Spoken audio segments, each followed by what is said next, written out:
দাদু ছাড়া এই ফার্স্ট আমাদের ঈদ কেটেছে। ফ্যামিলির সবার মন অনেক বেশি খারাপ ছিল, তো ভাবলাম একটু কোথাও থেকে ঘুরে আসা যাক, মন একটু ভালো হবে। আমরা সবাই মিলে কুটুমবাড়ি পার্ক অ্যান্ড রেস্টুরেন্টে যাব ঠিক করেছি, বাট এখানে আসার পর আর ভালো লাগেনি। পার পার্সন টিকিট 50 টাকা করেছিল। আমার কাছে মনে হয়েছে যে এখানে বেবিরা এসে বেশি এনজয় করতে পারবে, কারণ বেবিদের জন্য বিভিন্ন রাইড ছিল, তো ওরা এসে এনজয় করতে পারবে। এরপর ঠিক করলাম যে এখানে তো যেহেতু ভালো লাগছে না, ফুড ফরেস্ট রেস্টুরেন্টে যাওয়া যাক। এখানে হয়েছে আরেক কাহিনী। আমরা যাওয়ার সময় সিএনজি পাচ্ছিলাম না, তারপর বেশ কষ্টে সিএনজি একটা ঠিক করা হয়েছে। এরপর আবার হলো কি, চৌরাস্তায় এসে অনেক বেশি জ্যামের মধ্যে বসে থাকা লাগছিল।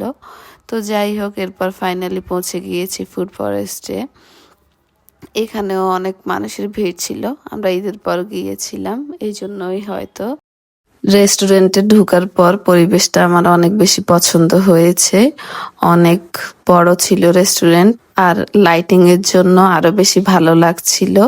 ছবি ভিডিও করলে অনেক বেশি ভালো আসবে। তো আমরা এক এক করে ঘুরে দেখছিলাম, যেহেতু প্রথমবার এসেছি।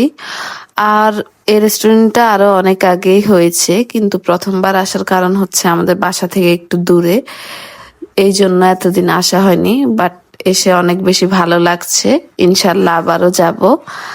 তো যারা যারা এই রেস্টুরেন্টে এখনো আসেননি, আসতে চাচ্ছেন, আমি তাদেরকে ওয়েলকাম জানাবো, কারণ আমার কাছে রেস্টুরেন্ট খুব ভালো লেগেছে। অনেক বেশি খোলামেলা ছিল, ফ্যামিলি সহ আসলে অনেক বেশি এনজয় করা যাবে।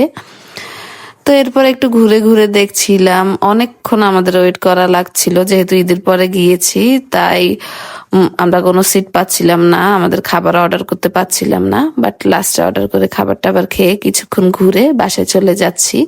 তো আজকের ভিডিওটি এতটুকুই। আল্লাহ হাফেজ।